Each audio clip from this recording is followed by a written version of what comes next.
Learn English with a Fra. Practice English conversation.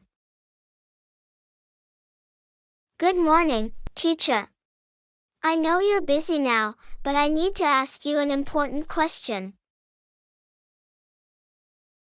Morning, Lisa. I'm on my break now, but I have like 10 minutes before the next class. Yeah, it is just a simple question, but I can't understand. It's about a difficult word. I was trying to practice my pronunciation and learn some new vocabulary, and I noticed something. The words pear and pear. I mean, they have the same pronunciation. How could I know if a person is talking about a pear of something or the fruit pear? I know this maybe sounds too silly, but it is a question I've had for a long time. That's okay. Don't worry. You're not the first student to ask me that kind of question. But I will help you. This is a very common problem the students have when they learn English. Many words that are otherwise unrelated and are spelled differently sound the same when is spoken. For instance, pear versus pear. This is only one of the examples. This isn't a big problem in speech, as people can usually understand what you mean. From the context of what you're saying, but grasping the spelling differences is vital if you want to be an effective, written communicator. What I mean is, you can understand if one person is saying pear or pear by the context. And if they don't understand, you can always spell it for them. That way, they would know what you're talking about. Oh, I haven't thought about it, but you're right. I can spell the word or ask them to spell it for me. Exactly. If you're the one who doesn't understand, then ask, "Can you spell it for me, please?" Many people are usually afraid to ask, and that's why they don't learn. Asking is really important. Because if you say yes, yes, but you didn't understand, then you could have problems. And talking about pronunciation. English isn't a phonetic language, which means words are spelled differently from the way they are spoken. That could be a problem. Words that are spelled exactly the same may be spoken completely differently. For example, I'll read the newspaper versus I read the newspaper. They have a very similar pronunciation. It is almost impossible to notice the difference. Understanding these words is crucial in order to understand both reading and spoken English. And you will know what they're talking about for the context. If you're talking about routines, then it is sure they will say, "I read a newspaper." But if they're talking about future actions, then you can assume they are saying, "I'll read a newspaper." Do you get it? Oh, another way to recognize if they're talking about a specific time are the time expressions.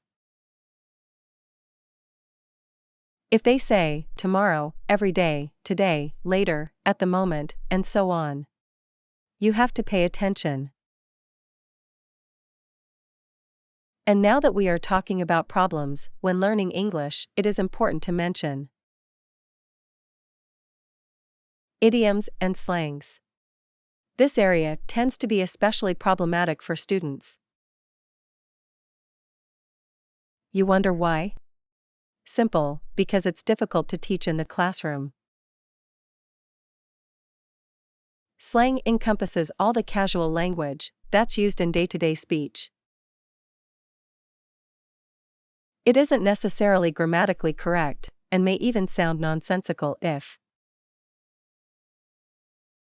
you don't know the context it's spoken in. The best way for students to master slang and colloquialisms is through talking to native speakers, listening to pop culture movies, songs, series, and doing other things to immerse themselves in the English language. Because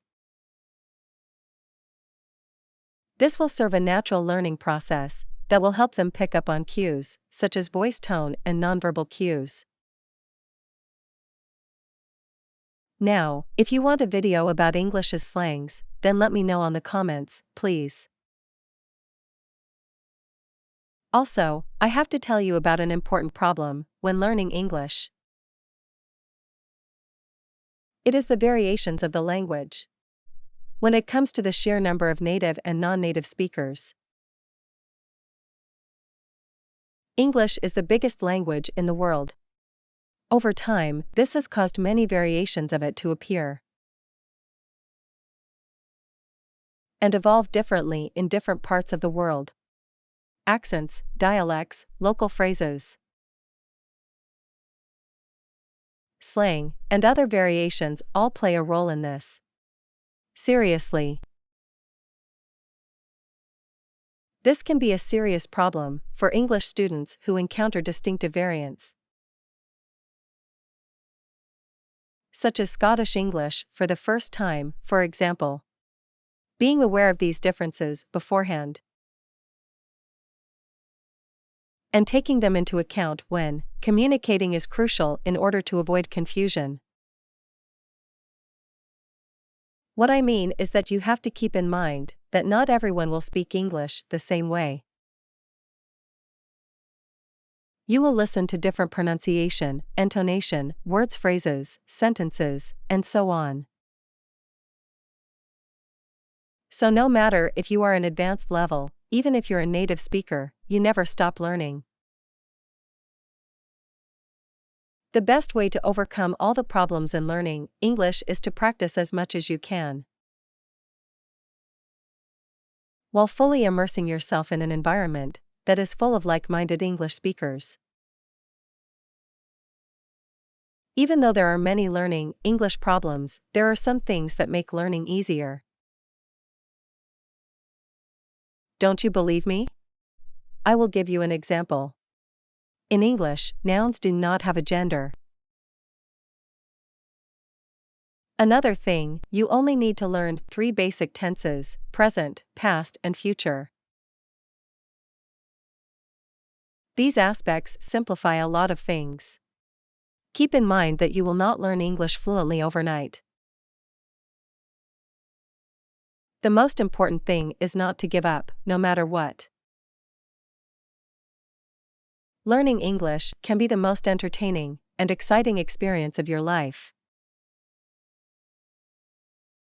Only if you overcome the problems in learning English. I hope I have helped you.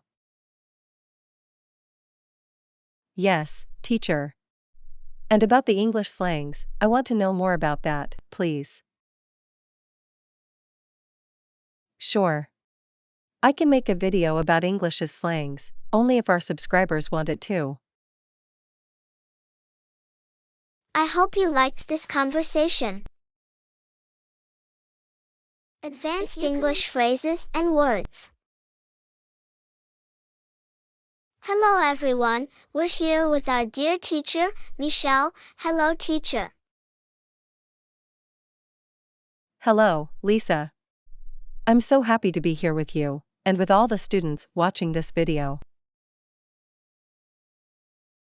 We're here again because the students keep asking for more advanced phrases in English. And that's something great because these phrases will help you speak advanced English. Exactly. So, how about we start with this new advanced vocabulary list? Sure. I know many students know how to say good luck, but they also say good luck next time. It is not bad, but it's better to say better luck next time. You should say this after someone fails, and you hope they do better next time. Another expression is just my luck. Say this after someone fails, and you hope they do better next time. Or instead of saying, lucky you can say, that was a stroke of luck. It means a sudden event of good luck. Or some luck. Or, some people have all the luck. Say this when someone else is constantly lucky, and you feel like you're not lucky. I know that not everything is about having good luck. That's why if you are having a long period of bad luck, you can say, he is down on his luck. It means he is having a long period of difficulty. When there is something good that could have happened, but it didn't happen, you can say, no such luck, or what rotten luck. Now, I will teach you some phrases for worries and relief. They are really helpful. A basic phrase would be, I'm scared that. But you can better say, I can't help thinking that. Use this for thoughts that you try to avoid, but they keep coming into your mind. Like when it is very late and your brother or sister doesn't arrive home. God willing not. Or maybe when you're so worried about something that you can't sleep. There is a phrase you can use. It's been keeping me up at night. It happened to me once when I had a difficult exam. What if is one of the most common phrases. In this case, to express worry. And what if he had an accident? What if the exam is very difficult tomorrow? Now, to express relief, we have some phrases like, phew, thank goodness, what a relief. Or you had me worried for a moment, or you have no idea what a relief it is.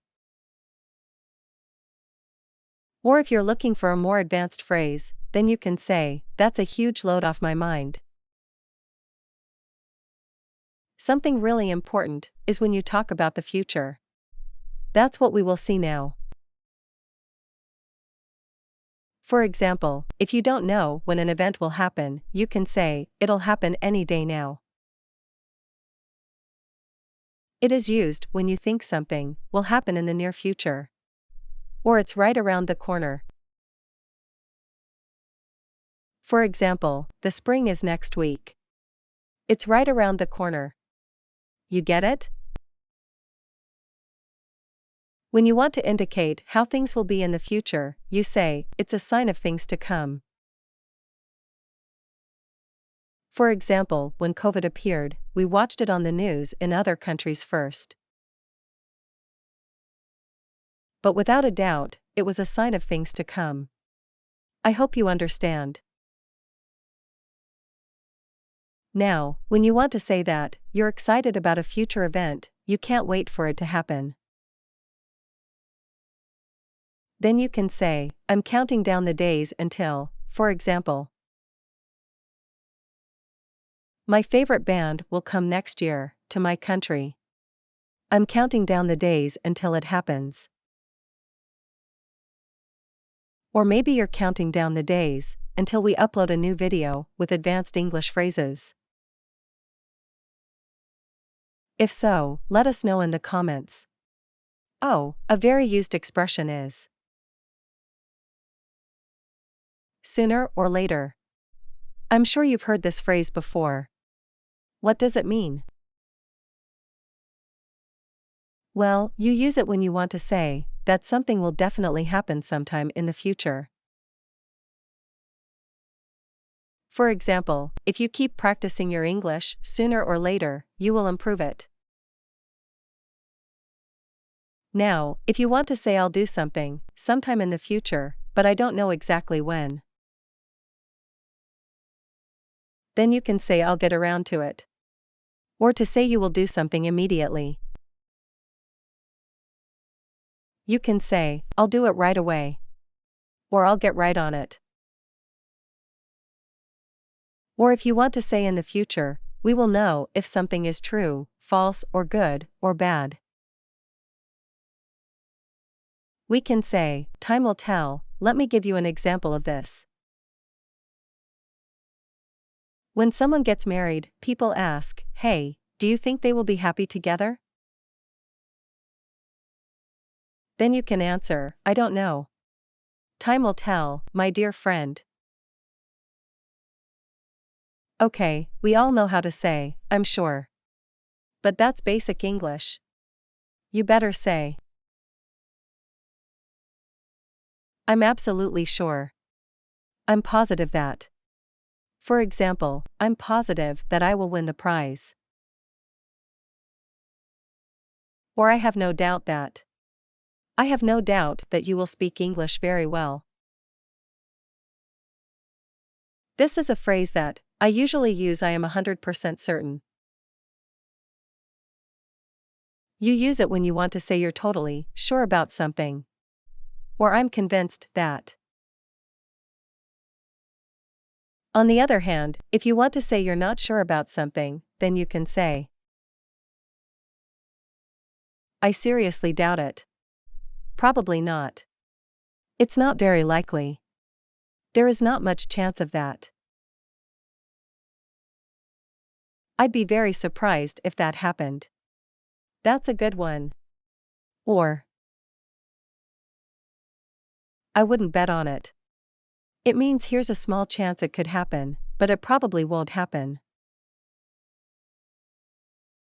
Oh, look at the time. I really have to go to my English class. I'm really sorry. That's okay, teacher. We understand. But we need more advanced phrases. Oh, no doubt we'll make another video. But only if our subscribers like it. I'm sure they will. Because this way, they can improve their English or sure. Tell us if you like these kind of videos, and what kind of phrases you would like. I hope you liked this conversation. If you could improve your English a little more, please subscribe to the channel and share this video with a friend. And if you want to support this channel,